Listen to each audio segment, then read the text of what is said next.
E aí, mulher, tudo bem? Meu nome é Jéssica, eu te ajudo a alcançar segurança na atuação previdenciária, mesmo sem ter experiência. Hoje, o nosso vídeo está super especial.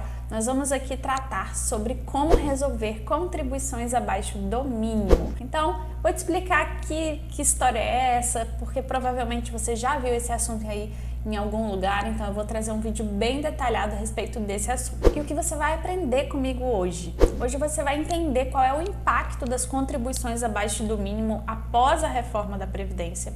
Vai entender o passo a passo para resolver esses problemas, então vai saber quais as ferramentas que a legislação te dá para que você consiga resolver essas contribuições e, com isso, alcançar o melhor benefício para o seu cliente, ok? A reforma da Previdência trouxe diversas alterações legislativas. Algumas delas trouxeram grande impacto para o segurado, especialmente nesse caso que nós vamos tratar para os segurados desempregados. Antes, eles tinham o reconhecimento automático de uma remuneração, eles tinham uma presunção daquele recolhimento ter sido feito pelo valor mínimo e agora isso deixou de existir. Ou seja, agora, se as contribuições para segurados desempregados, segurados domésticos, tiverem sido realizadas abaixo do mínimo, elas não vão ser computadas para nenhum fim. Mas, apesar disso, a reforma da Previdência ela também trouxe alguns ajustes possíveis. Então, além da complementação que já existia, ela trouxe umas inovações para ajustes que você pode utilizar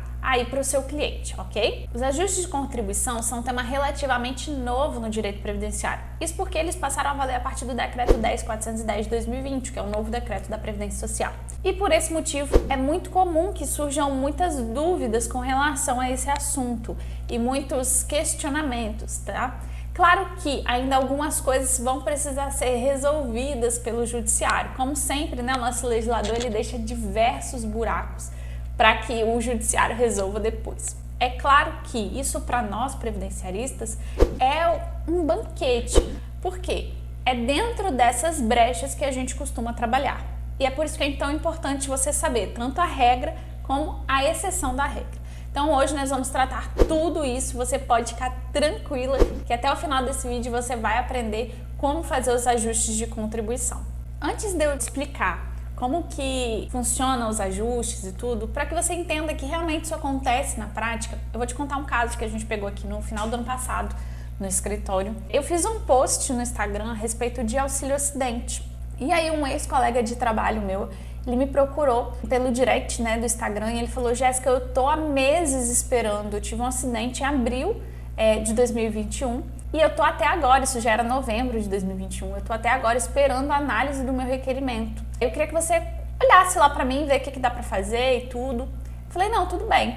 Como sempre, eu não olho, porque nesse sentido ele tava procurando o quê? Ele tava procurando agilidade no atendimento dele, então ele tava buscando um mandado de segurança em tese. Mas é claro que a gente não pode olhar só isso. Eu precisava lá olhar para ver se estava tudo certo, se eu fizesse um mandado de segurança, se aquilo realmente ia ter um resultado favorável para ele. E aí, quando eu abri o CNIS dele, eu vi que ele tinha diversas contribuições que estavam abaixo do mínimo dentro daquele ano. E eu disse para ele, olha, a gente tem um problema aqui.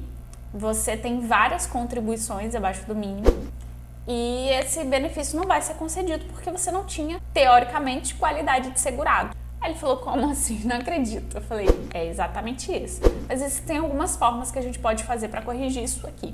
Eu expliquei as 3 formas para ele e a gente analisou junto aqui o caso concreto dele e chegamos à conclusão de que para ele a melhor solução era fazer a complementação daqueles valores. Então nós fizemos a complementação, tive que pedir o ajuste do CNIS porque esse ajuste não está sendo feito automático.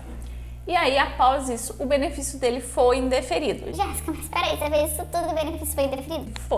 Foi, na verdade, em razão da documentação médica, em razão da opinião do médico do INSS. E ok, a gente está discutindo isso na justiça, mas a gente não teve nenhum problema com relação à qualidade de segurado. Então percebam que se eu não tivesse feito isso, sequer eu poderia discutir a questão médica. Por quê? Sequer o INSS teria marcado uma perícia depois. Porque ele não teria feito os ajustes de contribuição, ele não teria qualidade de segurado, provavelmente a questão médica nem seria avaliada pelo INSS, ele teria esperado todo aquele tempo desnecessariamente, tá? Então assim, eu quero que você entenda que sim, isso aqui acontece no dia a dia, é muito mais comum do que você imagina. Você não precisa ofertar esse serviço apenas para aqueles segurados que estão ali te contratando para fazer algum benefício e precisam especificamente. Às vezes a gente atende, né, o cliente, olha o CNIS, vê que tem aquele problema, ele não está impactando diretamente, mas você pode oferecer esse serviço como um ajuste de CNIS, tá? Fazendo aí uma transferência de excedente, fazendo uma complementação daquele valor, enfim. E orientar o cliente nesse sentido. Isso é perfeitamente possível, eu já fiz vários desses serviços aqui no escritório, ok? Bom, mas vamos lá para o nosso conteúdo, porque eu tenho certeza que você está aí ansiosa, querendo entender de uma vez por todas como que funciona esse tal ajuste de contribuição feito abaixo do valor mínimo, tá? Primeira coisa que eu quero que você tenha em mente é que contribuição é essa, como que funciona isso, o que eu quero dizer quando eu estou falando, olha, contribuição recolhida abaixo do valor mínimo. A gente tem dois problemas que, em tese, podem afetar as contribuições e torná-las incorretas. A primeira é com relação à alíquota que essa contribuição foi realizada. Então, por exemplo, às vezes aquele segurado precisava ter recolhido com 20% de salário mínimo, porque ele era um contribuinte individual e tudo, e ele está buscando aí, por exemplo, uma aposentadoria por tempo de contribuição, e aí ele recolheu com 11% de salário mínimo. Então aí a gente tem um problema na alíquota do recolhimento. Outro problema, e o segundo, que é o que a gente vai tratar aqui hoje, é quando a base de cálculo desse recolhimento está correta. Então muitas vezes ele fez o recolhimento ali com 20%, só que ao invés de contribuir sobre 1.212, que é o valor do salário mínimo atual, ele fez a contribuição sobre R$1.000 ou R$1.100. Jéssica, isso acontece com empregados? Porque como que o cara vai receber menos do que o salário mínimo? Isso não é possível legalmente. É possível sim. Quer ver um exemplo bem clássico? Agora, durante o tempo de pandemia, a gente teve uma possibilidade dos empregadores reduzirem a carga horária de trabalho dos empregados e também reduzirem os salários. Vocês sabem que isso foi um método para que evitasse, né, uma perca de empregos em massa. Então, o que os empregadores passaram a fazer? Eles reduziam, por exemplo, a metade. Então, aquelas pessoas que trabalhavam 8 horas diárias, elas passaram a trabalhar 4 horas diárias. Com isso, o salário delas também era reduzido pela metade. Essas pessoas que tiveram impacto nesse acordo e receberam menos do que o salário mínimo, todos esses meses que elas ficaram sob a vigência desse acordo, esse tempo não vai ser considerado.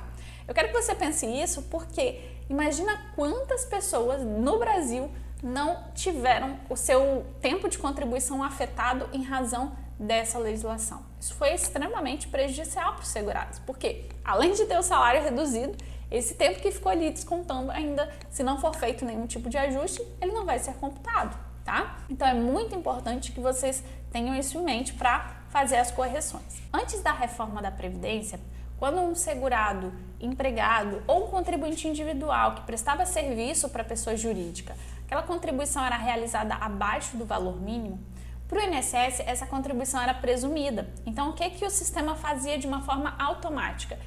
Ah, tem R$800 aqui, mas o valor do salário é 1.212, eu vou considerar como se ele tivesse recolhido sobre 1.212, porque a responsabilidade aqui, no caso, é da empresa. Tanto a empresa que contratou o serviço daquele terceirizado, como da empresa que contratou aquele funcionário como empregado. Após a reforma da Previdência, quando a gente tem a alteração ali, que a contagem do tempo de contribuição ela deixa de ser em dias e passa a ser em competência, então ela é feita em meses, foi necessário fazer uma alteraçãozinha nessa regra, porque senão ficaria um pouco desconexo aí. Então, o que passou a ser considerado?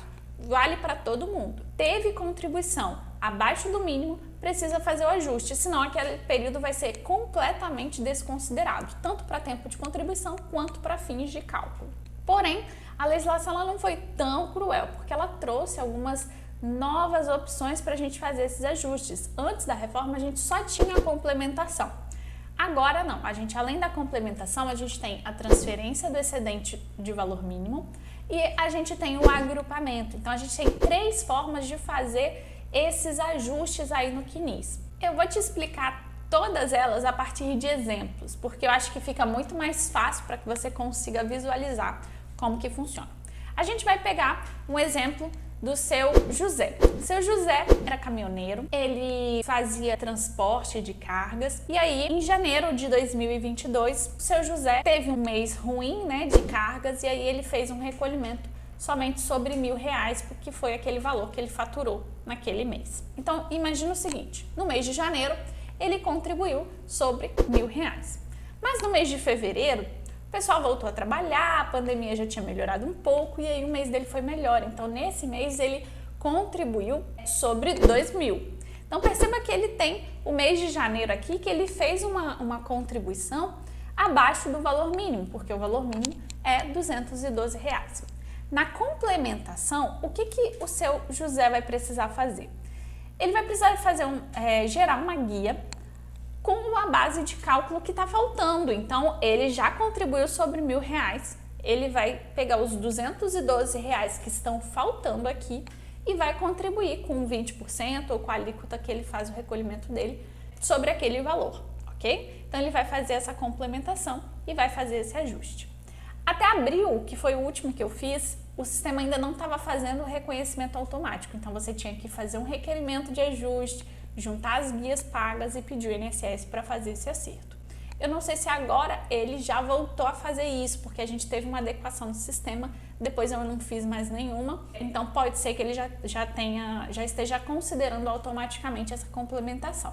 Mas se não tiver, basta você fazer um requerimento de acerto de CNIS, que é feito pelo 135, porque no INSS não tem a opção, e aí você vai poder pedir esse ajuste aí, juntar a guia, né, apresentar a guia paga e pedir o ajuste e pedir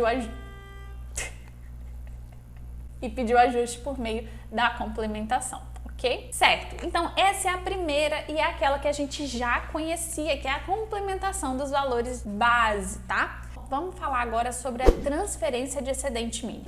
Lembra do nosso exemplo? O seu José, ele fez uma contribuição de R$1.000 no mês de janeiro e uma contribuição de sobre R$1.000 no mês de janeiro e uma contribuição sobre R$2.000 no mês de fevereiro. No mês de fevereiro, ele tem muita contribuição sobrando além do mínimo. Então, aquele excedente de mínimo, eu posso transferir para o mês anterior. Então, se eu estou precisando de R$212 no mês anterior e eu tenho isso sobrando lá no mês de fevereiro, o que eu posso fazer? Eu posso pegar a contribuição de fevereiro e falar, eu quero transferir 212 para o mês de janeiro. E aí, tudo bem, a gente vai tirar daqui, vai colocar aqui, a transferência de excedente nada mais é do que fazer esse ajustezinho, certo? Tendo dito isso, eu preciso fazer algumas considerações a respeito da transferência de excedente de valor mínimo. Primeira coisa, elas podem ser feitas a qualquer tempo. Jéssica, a qualquer tempo? Isso, a qualquer tempo. Eu quero que você memorize exatamente isso. Eu posso fazer transferência de excedente mínimo a qualquer tempo, inclusive após a ocorrência do fato gerador. Vou te dar um exemplo clássico que eu te contei lá no início do vídeo. Lembra do meu cliente? Ele sofreu um acidente em abril e aí, lá em dezembro, depois da ocorrência do fato gerador, que foi o acidente, eu falei, olha, a gente precisa fazer uma complementação, a gente precisa fazer um ajuste. Qualquer um dos ajustes, eles poderiam ser feitos a qualquer tempo, inclusive após a ocorrência do fato gerador. A gente tem uma exceção para essa regra que eu vou trazer lá na frente. Essa exceção vale para todos os 3 tipos de ajustes. Qual é a segunda consideração que eu preciso fazer para vocês em relação à transferência de excedente de valor mínimo? Eu preciso fazer com competências dentro do mesmo ano civil. Como assim, Jéssica, dentro do mesmo ano civil? Imagina o seguinte, ele fez todas as contribuições de 2021 sobre o valor mínimo. Então não tem transferência de excedente para fazer, porque ele não tem excedente para levar para lugar nenhum, ele não tem excedente, ele está com tudo dentro do valor mínimo e tem uma contribuição abaixo.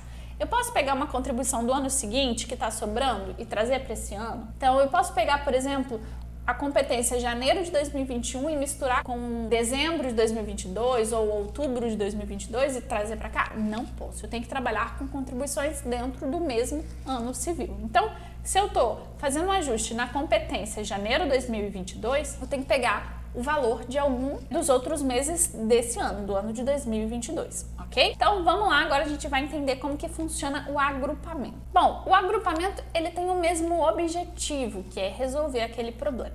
Ele pode ser útil nos casos em que a gente tem muitas contribuições com valor inferior ao mínimo.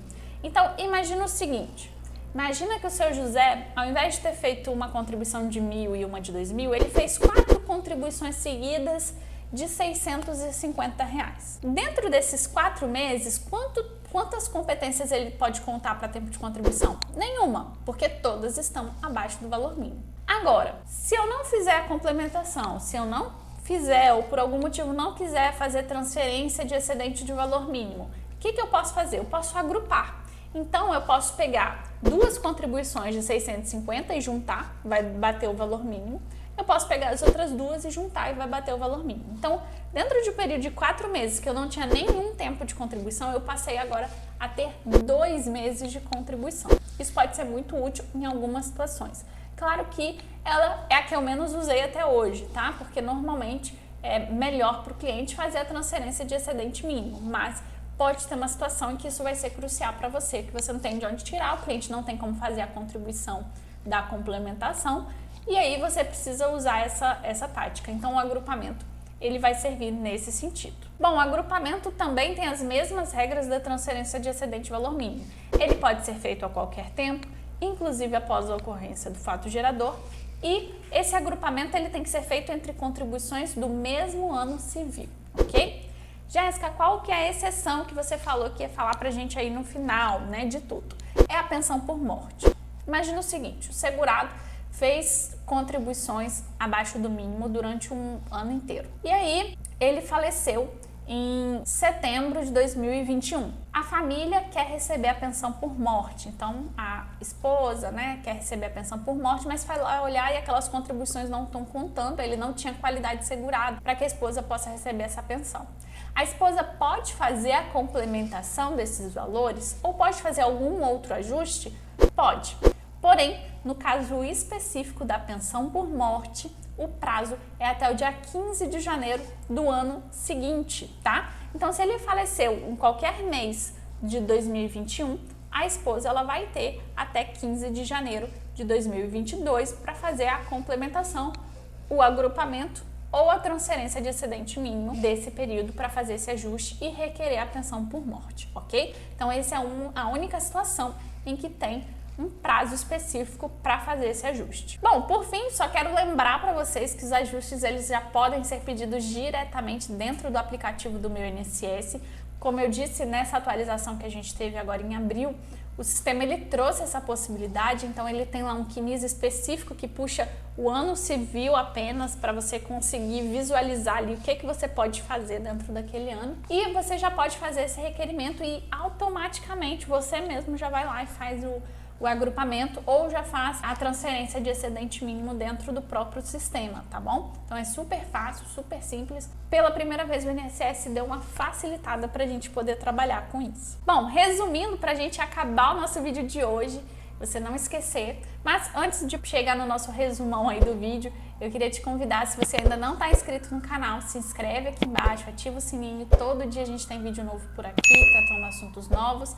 E vou deixar o meu Instagram aqui embaixo também para você me seguir lá. Todo dia eu tô lá no Instagram, nos stories, falando coisas de previdenciário para vocês, trazendo atualizações. Então lá também tem conteúdo todos os dias. Eu espero você lá pra gente ter um contato um pouquinho mais próximo, tá? Vamos lá para o nosso resumão. Hoje o que a gente aprendeu? A gente aprendeu que existem duas possibilidades de erros aí nas contribuições. O erro sobre a alíquota e o erro sobre a base de cálculo. Hoje a gente tratou especificamente sobre os erros de base de cálculo e a gente entendeu que após a reforma da Previdência não existe mais nenhuma possibilidade de se ter uma contribuição abaixo do mínimo e essa contribuição ser contada para algum fim, então ela não é contada. Para que ela seja contada, a gente precisa fazer alguns dos 3 ajustes de contribuição, ajustes do CNIS ou como você preferir chamar. Uma delas é a complementação, que a gente já conhece, já é uma velha conhecida, já existia antes da reforma da Previdência. A segunda é a transferência de excedente de valor mínimo, que é quando a gente pega o valorzinho que está sobrando no mês e transfere para completar o outro. E a terceira é o agrupamento, que é quando a gente tem um monte de contribuição abaixo do mínimo, a gente junta para pelo menos ter um ou 2 ou 3 meses aí de contribuição sendo contados ao invés de nenhum, tá? É isso, eu espero de coração que vocês tenham gostado dessa aula. Se você tem alguma dúvida, se você quer perguntar alguma coisa, comenta aqui embaixo que eu tô sempre aqui respondendo nos comentários, tá bom? Um beijo, até a próxima aula!